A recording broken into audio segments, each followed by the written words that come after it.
मुझे ये बताने का मौका मिल रहा है कि तुम्हारी किस्मत में बहुत अमीर बड़ा पति है। तुम्हारी किस्मत में बड़ा आदमी, बहुत बड़ा आदमी, बहुत कार भी है। कार बहुत ज्यादा कार है। अच्छा 50 कार है तो तुम्हारे अंगूठे पे दिख रही है मुझे को। अच्छा हाँ, बाकी 40 उंगलियों की पकड़ लो। वाह। Oh my God. और बाकी की हथेली पे पूरा एयरपोर्ट बना हुआ है। बहुत। वाह, लेकिन मुझे ट्रेन ज्यादा पसंद है। ट्रेन भी है। दूसरे हाथ में देख लेते हैं ट्रेन।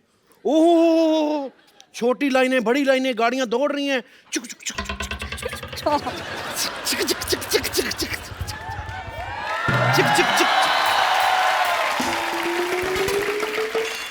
गाड़ियां दौड़ रही थी। चुक चुक चुक चुक चुक चुक। सामने ऑटो आ गया। लॉटरी क्या कर रही हो यहाँ? ये मेरी हाथ देख रहे। ये तुम्हारी हाथ देख रही, तुम्हें समझ में नहीं आएगा। तुम अंदर जाओ, बेड नंबर 3 के पेशेंट को ग्लूकोज चाहिए। लेकिन ग्लूकोज कहाँ है? तो पेशेंट भी कहाँ है? अंदर जाओ। अब मुझे पता चला आदमी के हाथ से लॉटरी निकल जाए कितना दुख लगता है उसको। कप्पू, अब तुम्हें इधर उधर देखना बंद करना चाहिए और तुम्हें उस लड़की की तरफ देखना चाहिए जो तुम्हारी दुल्हन बन सके। मैं तो देख ही रहा था उसकी तरफ, तू बीच में आ गई। मेरी तरफ प्यार से देखो, शायद तुम्हें दुल्हन नजर आए, और ना आए तो बोलना। नहीं आई। अब बताओ क्या बोलूं? कप्पू, मुझे जोशी ने कहा है कि मेरे पति का नाम के से शुरू होगा और तुम्हारा नाम के से है। मेरा के साइलेंट है, मेरा नाम अप्पू है। लेकिन हम सब कप्पू बोलते हैं, के फॉर कप्पू। मतलब सीधी सीधी ना सुननी है तूने?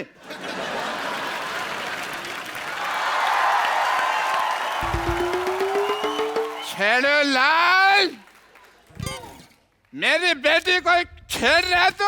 अब मैं नहीं छेड़ रहा आपकी बेटी को, इसको मेरे अंदर दूल्हा नजर आ रहा है। बेटी तेरी आंखें खराब है, तेरे पापा डॉक्टर ने, तूने मुझे बताया नहीं है? मैं तेरे को ना एक ऐसा इंजेक्शन लगा के दूंगा जिससे तू बहुत खूबसूरत हो जाएगी। तेरी शादी सीधी सुरेश रैना से होगी, देखना। डैडी, सुरेश रैना की शादी हो चुकी है। तो ठीक है, मैं उसको कुंवारे वाला इंजेक्शन लगा दूंगा, तू अंदर चल। अरे लेकिन, अच्छा ठीक है, मैं अंदर चली जाती हूँ, लेकिन कप्पू से प्यार से बात करना, वो आपके होने वाले दामाद हैं। एक काम कर, मेरा ये हाथ लेके जा, इसको संभाल के रखना है, तेरा होने वाला थप्पड़ है। आप भी जाओ अंदर, अपनी बेटी की आंखों का इलाज करो। मेरे को शादी वादी नहीं करनी उससे। देखना, मेरी शादी तो किसी ऐश्वर्या राय जैसी लड़की से होने वाली है। अच्छा, होए। ऐसे कभी मत बोलना। मेरे बेटे ने ऐश्वर्या राय को अपनी मम्मी बोला था, गांव में मेरी बीवी को पता चल गया। आज मेरी बीवी मेरे को पीटने के लिए आ रही है। ओहो। और जान दो डॉक्टर साहब, इसकी बातें छोड़ो, ये तो इतना पैदाइशी घबराया हुआ है। आपको पता है जब ये पैदा हुआ ना, डॉक्टर आके इनके घर वालों का था कि मुबारक हो, आपके यहाँ घबराहट हुई है। और जब ये पैदा हुआ, डॉक्टर इनको कहते हैं आपके घर में हड़बड़ाहट हुई है। वैसे डॉक्टर साहब एक बात बताओ, आप जब पैदा हुए थे आपके क्या हुआ था? जब मैं पैदा हुआ तो थोड़ी सरसराहट हुई पहले, फिर बड़बड़ाहट हुई, फिर मरमराहट हुई, फिर खटखटाहट हुई। अच्छा, तो पैदा कब हुए? उसके अगले दिन पैदा हुआ ना। ये लो। तुम अपनी वाइफ के बारे में बता रहे थे। सपोलिया गांव की रहने वाली है और उनके वहां रह के वो नागिन जैसी जहरीली हो गई है। वो शक बड़ा करती है। अच्छा। जब मैं सोया होता हूँ थप्पड़ मार के मेरे को उठाती है, कहती है अकेले अकेले किसके सपने ले रहे हो? ओहो। अच्छा भी जो इसकी शक्ल जैसे वाले पति पे शक करती है ना, वो क्या होगी यार? वो I can't guess. I can't because I'm a doctor. I'm not more than doctor. एक बार तो मैं ससुराल में गया, मेरे पजामे में नाड़ा ने सांप डाल के दे दिया। बताओ। ओहो। तो अच्छी बात है ना, तुझे नाड़ा बांधने की जरूरत नहीं, सांप ने अपने से कुंडल मार लिया होगा। बेल्ट बना ली होगी। लॉक कर लेता सांप। और जब मैं मार्केट में गया और तब बुरा इतना ज्यादा हुआ, मैं आपको बता नहीं सकता हूँ। बीन की आवाज सुनकर सांप तो चला गया, मेरी तरफ मार्केट ऐसे देख रही थी जैसे नया नया कोई मोटरसाइकिल लॉन्च हुआ है। अच्छा, ये तो शादी के बाद की बात है। मैं आपको शादी के टाइम की बात बताता हूँ। जैसे फेरे खत्म हुए ना, हाँ। तो ये आदमी फेरों के बाद कहता है चाय है, चाय है, चाय है, चाय बेचने लगा। आप ऐसी शादियों में जाते क्यों? 4 बातें मिल जाती है ना करने के लिए, वरना भी मैं क्या बताता तुमको, मेरे पास कोई किस्सा ही नहीं होता। डॉक्टर साहब मैं करता क्या? ससुराल वाले मेरे को बार बार पूछ रहे थे लड़का करता क्या, मैंने करके बता दिया। अच्छा, वाह वाह। इसका मतलब तू फायर ब्रिगेड वाला होता तो उधर आग बुझा के दिखाता। अगर तेरी प्रिंटिंग प्रेस होती तो वहाँ न्यूज़पेपर निकाल के दिखाता। अगर तेरा कटिंग सलून होता तो अपनी सास गंजी करके दिखाता। अगर तेरा पेट्रोल पंप होता तो हवन कुंड में पेट्रोल डाल देता। अगर तू एयरफोर्स में होता तू क्या बम चला के दिखाता? अगर अपनी तेरी बातें माँ कर लो, मैं टॉयलेट बाहर बनी में आता होती, हूँ। एक मिनट इधर आ। कर लो आज जितनी मर्जी बातें कर लो, आज का दिन आपका है। मेरी बीवी आने वाली है, आपकी बोलती बंद करा देनी उसने, देखना। बोलती तो इनकी बंद करानी बनती है ना, मेरी तो डॉक्टरी है, डॉक्टरी बनती है। I will just check the patient number 3, he was critical. एक मिनट, कम बख्तो, नाच पीटो, हराम खोरो। हाँ, ऐसी डोली बनाई है कम बख्तों ने, चारों तरफ फट्टे लगा दिए, बैठने के लिए कुछ लगाया ही जमीन पे। जहाँ से डोली उठाई थी वहाँ से भागती भागती आ रही उनके पीछे। रुको रुको। ठंडाई, ठंडाई तुम आ गई। ओ, अब यहाँ। ओ भाभी जी नमस्ते। अच्छा भाभी है। नमस्ते नमस्ते देवर जी। एक मिनट, काहे की नमस्ते? कुछ शगुन वगन बनता है ना, तो दो शगुन तो दो। यार भाभी कमाल कर रही है, आपको मैंने अपना लंगोटिया यार दे दिया और आपको क्या चाहिए? लंगोटिया यार दे दिया, यूं कहिए देवर जी, लंगोटी जैसा यार दे दिया। इससे अच्छा होता कि आप मुझे ना तांबे का लोटा दे देते, जिंदगी भर एहसान मानती मैं। ओए चंदू इधर आ, तेरी सच्ची में शादी हुई कि तूने किसी का उधार देना था, जबरदस्ती टिका गया वो? देवर जी मजाक कर रहे हो, हंसा दिया आपने। अरे पता है ये भी बड़ा अच्छा हंसाते हैं। पता है देवर जी, सुहाग रात वाले दिन ना सारी रात मुझे चुटकुले सुनाते रहे। नहीं तो ऐसी बीवी है तो आदमी चुटकुले सुनाएगा। जहाँ कॉमेडी करनी वहाँ कीड़ी है, तो स्वागत में कॉमेडी करता रहा, लाना था तेरे पे बे। अरे तुम्हारी हिम्मत कैसे हुई मेरे डियर हस्बैंड की मजाक उड़ाने की? हाँ, कभी केतली जैसा मुंह, कभी फटी चाय जैसा मुंह। अब बेचारे रात को बचपन में एक बार गिर पड़े बेड से, मुंह थोड़ा टेढ़ा हो गया, तो इसे मजाक उड़ाने वाली क्या बात है दुनिया के सामने? ये कैसे दोस्त हैं? मेरी बात सुनो, ये बचपन की तुम्हें बातें कैसे याद रह गई हैं? तुम्हारी माँ ने बताई, कह रही थी बहू इसे ना बिस्तर के बीच में ही सुलाना, साइड में सुलाओगे ना गिर जाएगा ये। इसीलिए रात को एक तरफ मैं सोती हूँ बिस्तर पे, एक तरफ बच्चे को सुलाना पड़ता है। और इसी चक्कर में देवर जी बच्चा पैदा करना पड़ा, इतना जल्दी। तो आपको क्या बच्चा पैदा करने की जरूरत थी? आप तकिया ले लेती। 400 रुपए का आता है तकिया, बच्चा तो फ्री में पैदा हो गया। बच्चा कहाँ गया है? अरे हाँ, बच्चा याद आया, कहाँ है मेरा लाल, कहाँ है मेरा बच्चा, बताओ कहाँ है? अरे वो बच्चा मेरे घर में खेलने गया, मैं भेजता हूँ अभी यार। हाँ, ओए घर में बस तुम खेलते रहे, बच्चा पड़ोसी के घर खेल रहा है। आने दो, एक एक मिनट का हिसाब लूंगी आज। कहाँ है मेरा बच्चा, कहाँ है? मम्मी आ गई। ओ मेरा लाल बेटा, तेरी पढ़ाई कैसी चल रही है? बहुत तेज, मेरी पहुंच से भी आगे निकल गई। क्या? एक मिनट, ये सिखाया बच्चे को? देखा बच्चा बिगड़ गया तुम्हारे साथ रह रह के। हाँ याद आया, मैंने घर में टीवी पे देखा था, ये ऐश्वर्या को माँ बुला रहा था, मम्मी बुला रहा था तू उसे। अरे वो तो पापा ने 50 में दिए थे इसलिए बोला। 50 रुपए दिए थे? क्यों जी, मेरी सुहाग रात में मुंह दिखाई तो 12 रुपए दी थी। वो तो घूंघट उठाने से पहले 12 रुपए दिए थे ना। जैसे मैंने शक्ल की, मैंने तो कंगन भी उतार लिए थे। ये बताओ सीधे सीधे कि ऐश्वर्या को मम्मी क्यों बुलवाया? ऐसे तो अभिषेक को भी पापा बोला था इसने। अरे वो तो डिजर्व करती हूँ मैं। अच्छा खजूर बेटे, तुम अंदर जाके खेलो जरा, क्यों पापा? क्योंकि यहाँ पर वो होने वाला है जिसको देखकर तुम कभी भी पापा बनने के बारे में नहीं सोचोगे। ओके पापा, ऑल द बेस्ट। जाओ बाय बेटे, बेबी। अब भाभी जी क्या आप यार, ओ वैसे बेचारे पे चढ़ रहे हो, इसका कोई कसूर नहीं है। ये तो ऐश्वर्या को बिल्कुल बैंड मानता है, लाइन तो ये लॉटरी पे मारता है जो इधर रहती है। कहा लॉटरी कौन है? और मेरे को यहाँ रहती है। एक मिनट, ए लॉटरी कौन है तू? बाहर निकल। है कौन तू? हाँ, तुझे शर्म नहीं आती दूसरों के पतियों पर डोरे डालते हुए? मैंने क्या किया? अब भाभी जी देखिए, मैं आपको बात बताता हूँ एक। आप देखिए, उसकी वाइफ है, इधर आइए। मैं इसमें इसका कोई कसूर नहीं है। वो तो ये डॉक्टर है ना, जो वो कभी कभी उसको दारू पिलाया जाता है तो ये लुच्चा हो जाता है, अदरवाइज ठीक है बंदा। सारा कसूर इस डॉक्टर का है। बिल्कुल। डॉक्टर से निपटती हूँ पहले। अरे ओ डॉक्टर, बाहर आ! निकल। आज जुम्मा है। तेरे को यहाँ नाचने के लिए नहीं बुलाया मैंने, तो फिर? मार खाने के लिए बुलाया। तैयार हो जा। नहीं मैडम, आप गलत सोच रही हैं। मैं मानता हूँ मेरे से गलत ऑपरेशन हुआ था। दोपहर को लोग आ गए थे, मेरे को मार के चले गए थे। अब मारने की कोई जरूरत नहीं है। कम सुनता है क्या? अरे ये कह रही हूँ कि तुम लोगों ने मिलके मेरे पति को बिगाड़ दिया। समझ रहा है? समझ ले, कान खोल के सुन ले। देखिए मैडम, जो भी है, लेकिन मैं आपको अपना एक रूल बता दूं। क्या है? मैं लेडीज से मार नहीं खाता। ओ आप चाहें तो लेडी वर्सेस लेडी आप करिए, जो भी करना है आपको। मैं लेडीज से नहीं खाऊंगा, मैं मेरा तय है। मैं आपके हिस्सा का मार क्यों खाना है? बिल्कुल बिल्कुल ठीक कह रही है। आप एक काम करें ना, मेरे और इसके हिस्से का डॉक्टर को पीट दीजिए आप। अच्छा भाई, मैं तुम्हारा मामा हूँ, मैं तुम्हारे हिस्से की मार खा लूं? हैं तुम अपने हिस्से का कभी मुझे संतरा तो देते नहीं। 12 फाड़ियाँ होती है, एक फाड़ी नहीं दी तुमने कभी मेरे को। हैं मैं मार खा लूं? एक मिनट कप्पू, क्या हो रहा है? इतना शोर क्यों हो रहा है यहाँ? अरे कुछ नहीं नानी, डीसी बज रहा है, डीसी। डीसी नहीं, डीजे बजता है। आज डीसी बज रहा है, डॉक्टर और चंदू दोनों बज रहे हैं। उसकी बीवी आई है। अरे वाह, चंदू की बीवी है किधर? यहाँ चंदू, केटली से छोटी बीवी रखी है तूने? क्या कहा केतली? एक मिनट, कौन है ये बुढ़िया? इसको समझा दो, ऐसे लोगों में मेरे हाथ पांव ऐसे ही उड़ जाते हैं। हाँ, तो मैंने भी कोई बंगड़ियां नहीं पहन रखी है। शाबाश शाबाश नानी, एक मोहल्ले में तू ही है मर्द। छाजा छाजा छाजा नानी। पहले तो मैं उस डॉक्टर को पीटूंगी। कहाँ है वो? ये रहा। क्या बे, यहाँ छुप गया? सबसे पहले तो मैं तुझे पीटूंगी ताकि तू हमें से किसी का इलाज ना कर सके। ये ले। हाँ? क्या बिरजू सपेरा? ये बिरजू सपेरा कौन है जी? मेरे पापा जी। लौटी, भागो भागो, मार रही है, पागल हो गई हो। इधर आओ, इधर आओ, इधर आओ, इधर आओ, इधर आओ, एक इधर आओ, इधर आओ, इधर आओ, इधर आओ।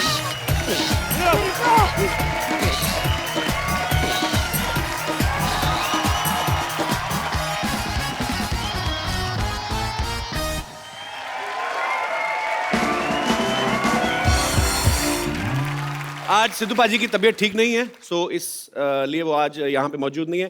गेट वेल सून पाजी, वी आर मिसिंग यू। अच्छा, जब भी हमारे शो में कोई म्यूजिक इंडस्ट्री से आता है तो मुझे बड़ा मजा आता है, और आज मेरी खुशी दुगनी है बिकॉज आज यहाँ पर जो आ रहे हैं ये बड़े ही यंग है। छोटी उम्र में इन्होंने म्यूजिक फील्ड में बड़ा अच्छा नाम बना लिया है। आप सबकी जोरदार तालियों के बीच इन्वाइट करना चाहूंगा म्यूजिक डायरेक्टर एंड सिंगर अमाल मलिक और अरमान मलिक। एक बार अरमान और अमाल के लिए जोरदार। अरे आपको तो मिल लिया था। अरे हाउ आर यू यार, ये इतनी छोटी उम्र में इतने अब मैं मुझे लगा पहले मैं 2 बार मिल चुका हूँ। एक तो दोनों सगे भाई हैं, पता नहीं चलता है। आ जाओ आ जाओ आ जाओ। अच्छा, सबसे पहले तो मुझे तो पता है, पहले हमारे दर्शकों को क्लियर करो कि अरमान कौन है, अमाल कौन है। मैं इसलिए हूँ, ये अरमान है, मैं अमाल हूँ। He is just 20 years old, he is 24। बहुत जल्दी थी इनको हिट होने की।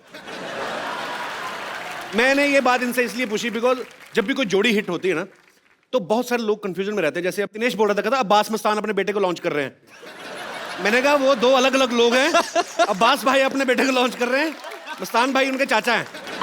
सो आप सबने देख लिया, ये अरमान है और ये अमाल है।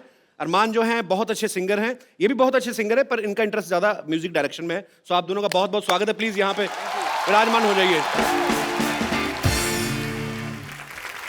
मुझे एक बात बताओ, मुझे आप दोनों से पूछना है, आप मतलब स्कूल की पढ़ाई वगैरह पूरी की कि बीच में छोड़ के किताबें गिटार वगैरह पकड़ ली थी आपने? मैंने पढ़ाई पूरी कर ली, अरमान अभी मेरी बाकी है अभी भी। आप कौन सी क्लास में हो अभी? मैं फर्स्ट ईयर खत्म हो गई मेरी, सेकंड ईयर फिर भी अभी भी। तो कौन से सब्जेक्ट्स में कर रहे हो अरमान? मैं वो कॉमर्स कर रहा हूँ। ऑलरेडी तुम हिट हो चुके हो, इतनी मुश्किल पढ़ाई करने की क्या जरूरत है? तो कॉमर्स नहीं समझ में आती है। मम्मी ने फोर्स किया कि आपको ग्रेजुएट। कहाँ है आपकी मम्मी? वहाँ पे बैठी हुई। जो छुप रहे हैं। वो हमारी मॉम कम हमारी बहन ज्यादा लग रहे हैं। यार आपके घर में सब कुछ जल्दी जल्दी हो जाता है। कितनी छोटी मम्मी रखी हुई है आपने। How are you? अरमान की मम्मी कैसे हैं आप? तो how come you just 2 years older than your sons? तो ये आपकी ख्वाहिश थी कि अरमान कॉमर्स पढ़े? पढ़ाई करें, एजुकेशन इज वेरी थोड़ी इंपॉर्टेंट। छूट दे दो यार उसको। क्यों इतने डिफिकल्ट सब्जेक्ट पढ़ा रहे हो उसको? कॉमर्स बहुत इंटेलिजेंट है, 95% होल्डर है। अरे अरे अच्छा, भगवान भी जिसको देता है उसको सुर भी दे दिया, उसको इंटेलिजेंस भी दे दी। हमसे होता ही नहीं था कुछ एक्चुअली। हमें तो 10th के एग्जाम होते थे, इतनी टेंशन होती थी। अच्छा, जो पढ़ाई लिखाई वाले बच्चे होते हैं ना अरमान जैसे, इनको ये होता है, इनकी भूख उड़ जाती है, नींद उड़ जाती है कि अच्छे मार्क्स कैसे लाने। हमारी भी भूख उड़ जाती है, हमारी भी नींद हमें इसलिए उड़ जाती है कि जूते पड़ेंगे रिजल्ट के बाद, तो बचना कैसे है। एक्चुअली मम्मी टीचर है तो हम दोनों क्लेवर है, तो अच्छा, वो थोड़ा सा आ गया हमें। आपने तो मेरे ख्याल से अमल 10th स्टैंडर्ड में आपने पोएम लिखनी शुरू कर दी थी। क्या किया था आपने? गाने लिखने शुरू कर देते? जो भी क्वेश्चन होता था, अगर मेरे को आंसर ज्यादा नहीं आता था तो 5 लाइन के बाद मैं एक गाना लिख देता था। तो आप क्या सोच के लिख देते थे कि आगे पेपर जो है वो गुलजार साहब चेक कर रहे हैं? तो मतलब आपको 4 नंबर। अगर गुलजार साहब चेक कर रहे होते तो बिल्कुल मार्क्स नहीं मिलते, इतनी बुरी रिटर्न लिखी है। तो फिर उसमें अच्छे मार्क्स आए आपके? हाँ, पास हो गया, बस उतना ही। मैंने डैड मॉम को ये बोला था कि मैं म्यूजिक करना चाहता हूँ, मेरे को सिर्फ पास होना है, और पास होते होते 70% आ गए थे। मैं खुश था उतने में ही। आपने कभी कोई 35% वाला कोई आदमी देखा है? ये शख्स, excuse me, I got 83% in English.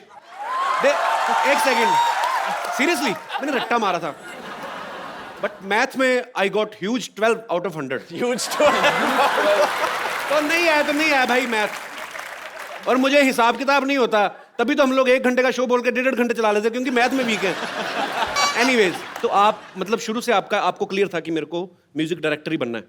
Musician मैं पहले मैंने पियानो सीखा। अच्छा। और उसके बाद धीरे धीरे जब मैं 10th में था तभी मैंने एक धुन बनाई और अपने डैड को सुनाई थी, तो वो ट्यून सुन के उन्हें लगा कि हाँ, मुझ में एक म्यूजिक डायरेक्टर बनने की एक क्वालिटी है, तो मैं फिर उसको परस्यू करने लगा। तो आपको कब लगा था आपने गाना गाना है? मैं बचपन से ही मतलब बचपन तो अभी भी चल ही रहा है आपका। मतलब मैं 4 साल का था एंड मम्मी बोलती थी कि मैं बोल भी नहीं पाता था और मैं गाता था। तो ये पहले बोलता नहीं था, सीधा गाना शुरू किया?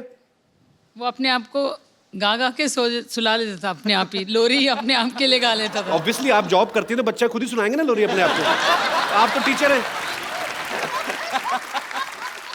तो कभी मम्मी ने रोका नहीं आपको गाना गाने से, या आपको? मम्मी की तरफ से था कि पहले पढ़ाई कर लो, डैड बोलते थे जितनी कम पढ़ाई करो उतनी अच्छी। ऐसे क्यों? तो दोनों को बस उनके हिसाब से ये था कि जो दिल कहता वो करो, पढ़ाई वढ़ाई। डैड का उल्टा था, मतलब हाँ, उनको डैड पढ़ाई उल्टे से कोई- मॉम उल्टी, दोनों को बैलेंस करके हम यहाँ तक पहुंच चुके हैं। इतनी उलट नेचर के बावजूद कहाँ मिले थे इनके पापा आपको पहली बार? कॉलेज। लव मैरिज हुई है? How sweet. तो कॉलेज पूरा किया कि पूरा मतलब पहले बीच में ही शादी कर ली थी आपने? नहीं किया। I have top my college. तो बिल्कुल उल्टी नेचर के हैं इनके पापा, तो कैसे आपको पसंद आ गए वो? Opposites attract. अच्छा, बड़ा कट टू कट जवाब होता है टीचर्स हाँ का। हाँ, इनको पता। 2 लाइनों में उनको पता है कि 5 नंबर का सवाल है तो उतना लिखो, 2 नंबर का तो उतना लिखो। Good, very good ma'am, I am so proud of you. अच्छा, घर में आपके अनु मलिक साहब, अबू मलिक, आपके पापा डब्बू मलिक जी, आप जब सारी फैमिली कभी इकट्ठे होते हैं तो लोगों को ये तो नहीं लगता कि अभी ये कवाली शुरू कर देंगे, या क्योंकि आप सारे के सारे आर्टिस्ट हैं, तो कैसा माहौल होता है जब सब लोग इकट्ठे होते हैं? घर में सबसे शांत जो इंसान है वो सिर्फ मैं और अरमान है। बाकी मेरे अंकल, अन्नू बाकी अंकल, उनको कोई टेबल मिल उन गया लोग को तो ये start हो मिल गया तो जाते इधर Start हो जाते तुम शुरू हो जाता है अन्नू सर का तो मेरे को पता है। प्रेजेंटेशन हो जाता है कि यही फाइनल है, इससे पिक्चर आ जाएगी। तो तीनों भाई ऐसे हैं और हम थोड़े साइलेंट नेचर के हैं, तो हम थोड़ा उनकी परफॉर्मेंस देख आप मम्मी पे गए हैं बेसिकली? हाँ, मम्मी को फॉलो करते हैं। नहीं, बहुत बड़ी अच्छी बात है। मैं अनु सर के मेरा बहुत ज्यादा प्यार है। आप तो टेबल बोल रहे हैं, मेरी तो गर्दन पे बजाना शुरू कर दिया। मैं इन्होंने एक शो किया था, आपको पता है, अरमान की अपनी आवाज तो बहुत खूबसूरत है, लेकिन ये बड़ी अलग अलग आवाजों में भी गा लेते हैं। तो सबसे पहले मैं चाहूंगा कि अपने घर से शुरुआत करते हैं। अनु सर का कोई गाना सुनाओ। अरे वो अमल करता है। आप करते हो? अमल नकल कर सकता है। मुझे लगता है उनकी जो वॉइस है जी। बहुत ही यूनिक है, but he is a legend और आई course. थिंक ये family is because of him. अब बारी है अरमान की। अरमान बहुत सारे लोगों को कॉपी करते हैं। अरमान, जो आपका दिल करता है। मेरे एक फेवरेट सिंगर है एंड वो है king Mika Singh. Please please. मैं आप सबको बता दूं कि अरमान ने जो है वो इंडियन क्लासिकल में अपने दादाजी से, अपने गुरुजी से काफ़ी सीखा है, और जो अमाल हैं उनका थोड़ा वेस्टर्न में उनका रुचि है उनकी। तो आप दोनों आज यहाँ पे हैं, कुछ इंडियन किसी भी गाने को या किसी पुराने गाने को थोड़ा वेस्टर्नाइज करके, अरमान आप भी और अमाल आप भी, मैं चाहता हूँ कि ज़रूर हमारे दर्शकों के लिए आप प्लीज़ गाएं। अमाल और अरमान का जो म्यूज़िक है, जो इनकी आवाज़ है, ये आने वाली फिल्म 2 लफ्ज़ों की कहानी में भी सुनने को मिलेगा। सो उस फिल्म की जो स्टारकास्ट है, मिस्टर रणदीप हुड्डा और काजल अग्रवाल, वो भी कुछ समय पश्चात यहाँ पे होंगे। लेकिन मैं चाहता हूँ कि उनकी एंट्री जो है आप उन्हीं के गाने पे करें। सो प्लीज़ हो जाए जरा आपके आने वाले गाने। प्लीज़ एक गिटार और माइक लेके आइए। You deserve to be on the rocking chair. How are you feeling sitting next to Kajal? Amazing. She's really beautiful. You did a great job. Thank you And this so is my much. favorite song, by the way. Thank you so much. सबसे पहले मैं रणदीप पाजी आपको बहुत बहुत मुबारकबाद देना चाहता हूँ यार। सरबजीत में आपने क्या कमाल का काम किया है, मतलब चारों तरफ चर्चा हो रही सर आपकी। काजल बहुत बहुत स्वागत है आपका, पहली बार आई हैं आप। जी बिल्कुल, थैंक यू। अच्छा, हमारी कभी मुलाकात नहीं हुई। मैं कभी मतलब क्योंकि टीवी शोज में इंटरव्यूज में बहुत कम दिखाई देती हैं। आप वैसे कहाँ से बिलोंग करती हैं काजल? मैं बम्बई की हूँ, लेकिन मेरे रूट्स अमृतसर से हैं, जो आपके साथ कॉमन है। व्हाट? यस।